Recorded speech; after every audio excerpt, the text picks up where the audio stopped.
काल बीचवर झोपलो होतो. आज काहीतरी वेगळं खास पाहायला निघालोय. कोकणामध्ये सकाळ वेगळी असते. ती अलारामने नाही तर समुद्राच्या आवाजाने सुरू होते. सकाळी लवकर उठलो. डोळे उघडताच समोरून समुद्राच्या लाटांचा आवाज कानावर येत होता. तो आवाज झोप मोडत नव्हता, तर तो झोपेतून हळूच बाहेर काढत होता.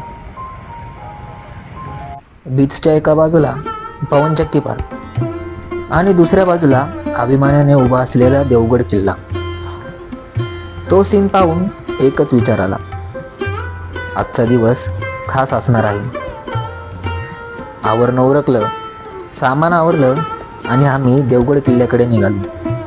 गाडी बाहेर पार्क केली आणि समोरचा जो सीन दिसला तो खरंच वर्थ इट होता. समुद्र, वारा आणि उंचावर उभा किल्ला. क्षणभर आम्ही पाहतच राहिलो. थोडं व्हिडिओ शूट केला आणि किल्ल्यात प्रवेश केला. आत जाताच सगळ्यात आधी भेटले मारुतीचं मंदिर.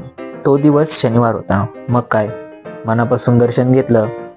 प्रवासात देवाचं दर्शन झालं की मन अजून शांत होतं. पुढे गेल्यावर श्रीरामाचं मंदिर दिसलं. डाव्या बाजूला किल्ल्याची मजबूत तटबंदी इतिहासात अजूनही उभी आहे. किल्ल्यावर थोडी भटकंती केली. जुन्या टाक्या पाहिल्या, काही जुन्या वास्तू पाहिल्या.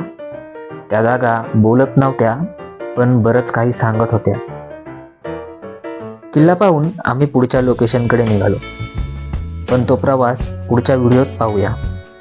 किल्ल्यावरून खाली उतरताना रस्त्यातून जो सीन दिसतो, खाली पसरलेला देवगड बीच, समोर पवनचक्की पार्क आणि मध्ये समुद्र, ते दृश्य कॅमेऱ्यात कैद करता येईल, पण मनात जास्त सुंदर साठवून राहील.